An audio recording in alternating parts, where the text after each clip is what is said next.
কত সুন্দর খাস্তা মুচমুচে খাজা আমি বানিয়ে নিলাম।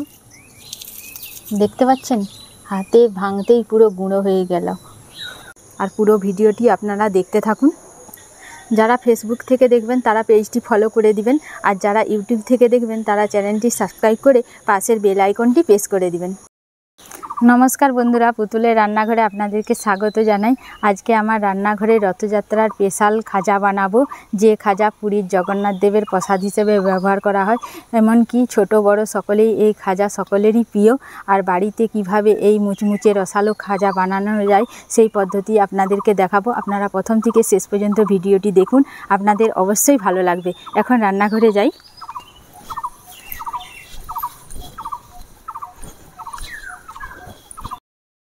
খাজা বানানোর জন্য আমি ময়দা নিয়েছি, এখানে 750 গ্রাম ময়দা নিয়েছি। এবারে আমি পরিমাণ মতো একটু লবণ দিয়ে দেব, ঘি দিয়ে দেব 2 চামচ,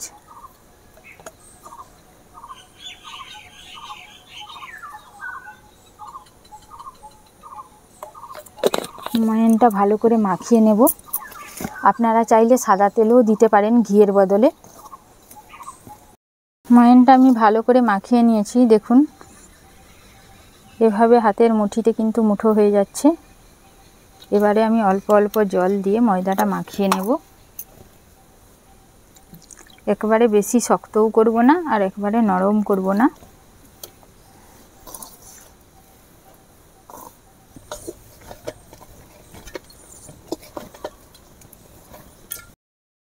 ময়দাটা দেখুন আমি এভাবে মাখিয়েছি, বেশি শক্তও না আর বেশি নরমও না, মিডিয়াম।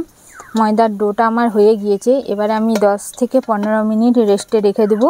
এবারে আমি চিনির সিরাপটা করে নেব। খাজা বানানোর জন্য চিনির সিরাপ লাগবে, সেই সিরাপটা এখন করে নেব।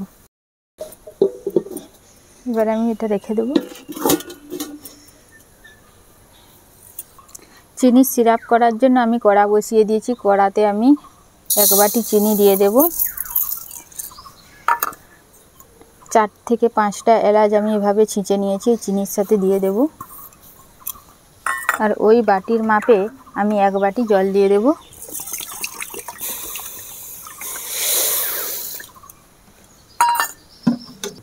এবারে চিনিটা আস্তে আস্তে দেখবেন গলে যাবে, আর আস্তে আস্তে ফুটে চিটচিটে ভাব হয়ে যাবে।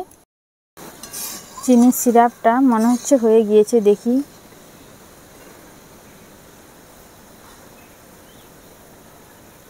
এই যে দেখুন, একটা তারের মতো মাঝখানটায় হচ্ছে, তার মানে চিনির সিরাপটা আমার হয়ে গিয়েছে। এবারে আমি নামিয়ে ঠান্ডা করে নেব।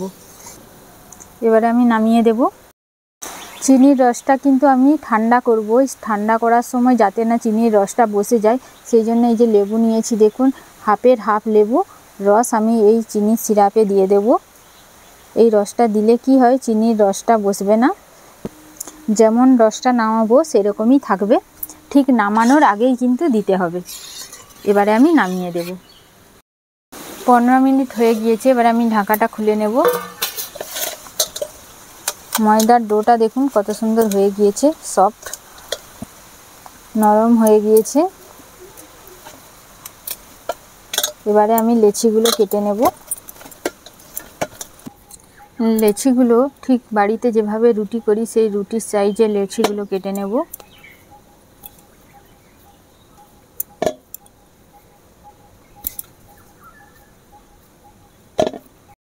লেচিগুলো কেটে এভাবে হাতে করে আমি গোল করে নিয়েছি। এবারে আমি বেলে নেব। বেলার জন্য আমি চাকি আর বেলনি নিয়েছি। এবারে আমি 1 বাটি কর্নফ্লাওয়ার নিয়েছি, এর উপরে দিয়ে দেব। দিয়ে আমি লেচিটা ভালো করে বেলে নেব।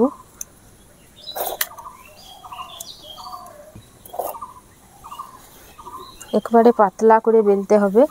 আপনারা কিন্তু ময়দা দিয়ে বেলবেন না, এই কর্নফ্লাওয়ার দিয়েই বেলবেন।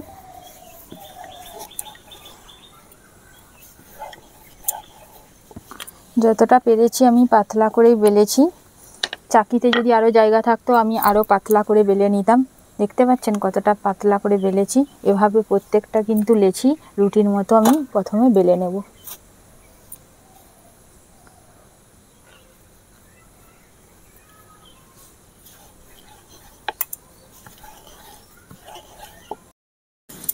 দেখেছেন কতটা পাতলা বেলেছি, পুরো চাকিটা কিন্তু এপাশ সেপাশ দেখা যাচ্ছে। দুটো আমার বেলা হয়ে গিয়েছে।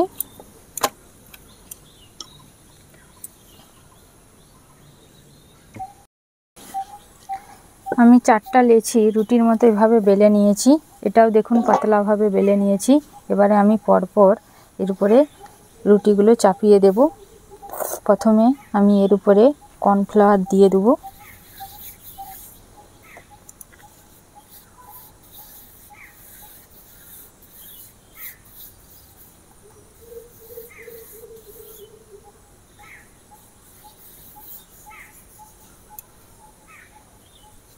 এর উপরে আরও একটা চাপিয়ে দেব।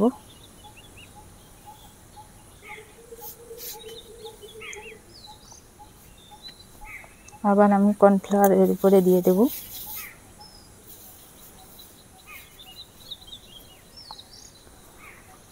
আরও একটা আমি চাপিয়ে দেব।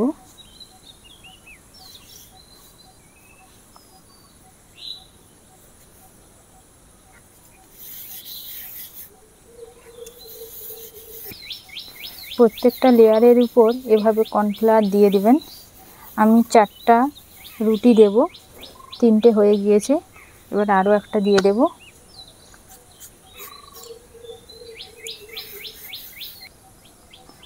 আপনারা চাইলে বেশি রুটিও দিতে পারেন, আমি 4টা দিলাম।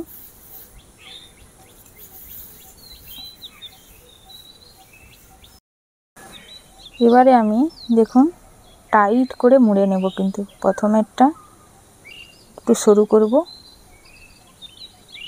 এইভাবে টাইট করে মুড়ে নেব।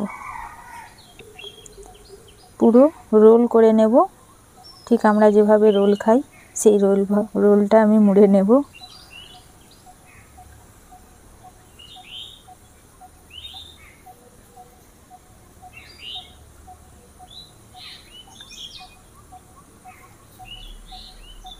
শেষের এই অংশটা দেখবেন সব খুলে যেতেও পারে, ওই জন্য আমি একটু জল দিয়ে মুড়ে নেব।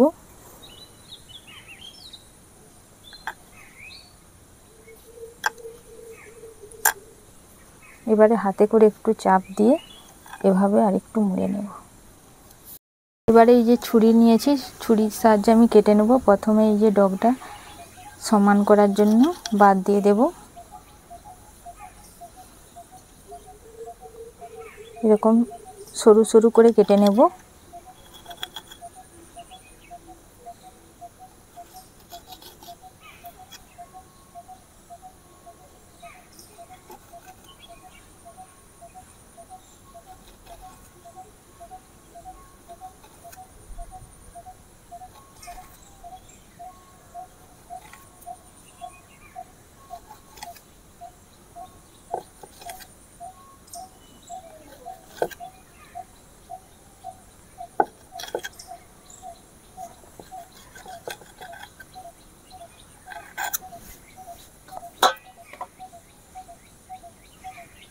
প্রত্যেকটা লেয়ার দেখুন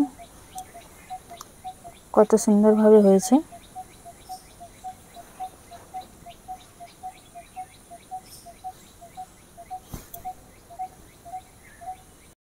এবারে আমি হাতে করে একটু বসিয়ে নেব। এই যে দেখুন, আপনারা চাইলে বেলনিতেও বেলে নিতে পারেন হালকাভাবে, না হলে আঙুল দিয়ে এভাবে দেখুন, বেশি চাপ দিবেন না, ঠিক এইরকমভাবে অল্প একটু চিপে দেব। এই যে দেখেছেন লেয়ারগুলো কত সুন্দরভাবে পড়েছে। প্রত্যেকটাই এভাবে আমি করে নেব।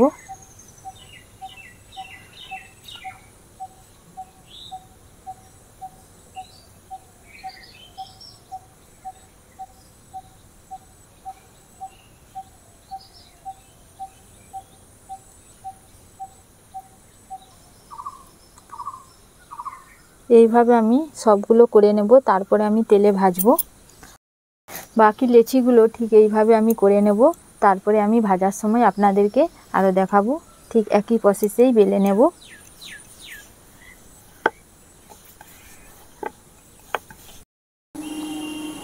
সমস্ত বেলা আমার হয়ে গিয়েছে, এবারে আমি তেলে ভেজে নেব।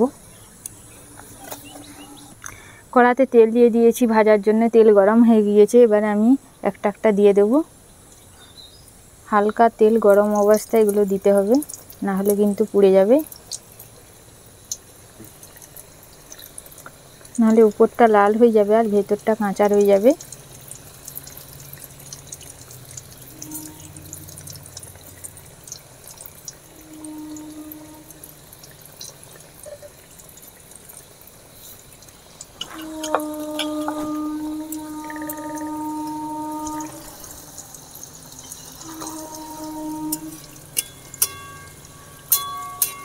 দেখুন এভাবে লাল করে ভেজে নিয়েছি, ভাজা হয়ে গিয়েছে। এবারে আমি তুলে নেব।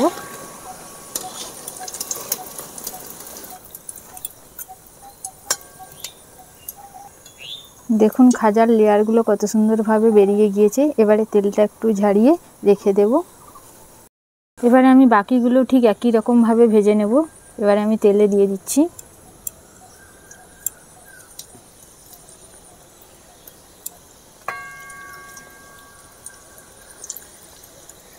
ভাজার সময় খাজার ধৈর্য ধরে আস্তে সুস্তে করতে হবে, খুব তাড়াতাড়ি করলে কিন্তু হবে না। খাজার এই ভেতরগুলো কিন্তু কাঁচা রয়ে যাবে, আর সব সময় হালকা আঁচে ভাজতে হবে। এগুলোও আমার ভাজা হয়ে গিয়েছে, সমস্ত খাজা আমার ভাজা হয়ে গিয়েছে। এবারে এগুলো আমি তুলে নেব।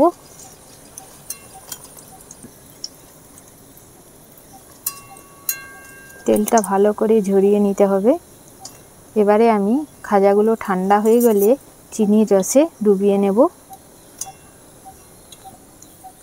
দেখুন খাজাগুলো খাজার মতো দেখতে লাগছে তো, প্রত্যেকটা লেয়ার দেখেছেন। এগুলো এবারে ঠান্ডা করে চিনির রসে আমি ডুবিয়ে নেব। রসও ঠান্ডা হয়ে গিয়েছে, খাজাগুলোও ঠান্ডা হয়ে গিয়েছে। এবারে আমি চিনির রসে দিয়ে দেব। রসে দেওয়ার পরে এভাবে রসটা উপর থেকে নিচ পর্যন্ত নাড়িয়ে নেব, যাতে রসটা খাজাগুলো ভালো করে ঢুকে যেতে পারে। এভাবে 1 মিনিট ধরে আমি নেড়ে নেব, যাতে রসটা পুরো খাজায় ঢুকে যেতে পারে। উপর নিচ করে নেব। এবারে উপর নিচ করে নিয়েছি 2 মিনিট। এবারে আমি এই রসে খাজাগুলো ডুবিয়ে রেখে দেব। 2 মিনিট হয়ে গিয়েছে। দেখুন রসটা বেশ সুন্দরভাবে খাজাতে ঢুকে গিয়েছে।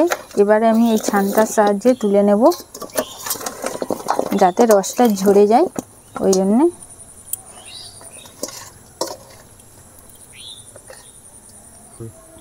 রসটা ভালো করে ঝাড়িয়ে নিয়েছি, এবারে রেখে দেবো। আর বাকিগুলোও ঠিক এইভাবে রসটা ঝাড়িয়ে নেব। দেখতে পাচ্ছেন নিচে কতটা রস আরও রয়ে গিয়েছে। রসটা কিন্তু আমার পুরো মাপের মাপ হয়েছে দেখুন, আর একটু সামান্য রয়েছে, বাকিগুলোর রস ঝরে গিয়েছে। এবারে আমি রেখে দেব। সব খাজা আমার হয়ে গিয়েছে। 750 গ্রাম ময়দা নিয়ে আমি দেখুন 1 থালা খাজা করে নিয়েছি। আর খাজাগুলো কত সুন্দর রসালো আর মুচমুচে হয়েছে, আপনাদেরকে একটা ভেঙে দেখাচ্ছি। দেখেছেন কতটা খাস্তা মুচমুচে হয়েছে, আর রসালো, ভেতর পর্যন্ত রস ঢুকে গিয়েছে এই খাজার। কত সুন্দর খাজাটা হয়েছে। আমি আপনাদের কাছে একটা ভেঙে দেখালাম, দেখলেন। এভাবে বাড়িতে আপনারা বানাবেন, সেরকম কিছু অসুবিধা নেই, খুব সহজেই বানানো যায়। কিন্তু এই খাজাগুলো একটু ধৈর্য ধরে করতে হবে। আপনাদেরকে ভিডিওতে দেখালাম, একটু বেশি সময় নিয়ে ধৈর্য ধরে করতে হবে। দেখতে কিন্তু খাজাগুলো দারুণ লাগছে, আর এর স্বাদ কিন্তু দারুণ লাগে। নিজেদের বাড়িতে এভাবে নিজের হাতে বানানো খাজা, তার স্বাদটাই সম্পূর্ণ আলাদা। পুরো ভিডিওটা আপনারা তো দেখলেন। যদি ভালো লাগে একটি লাইক শেয়ার করে পাশে থাকবেন। নমস্কার, সবাই সুস্থ থাকবেন, ভালো থাকবেন। আজকের মতো ভিডিওটা এখানেই শেষ করছি।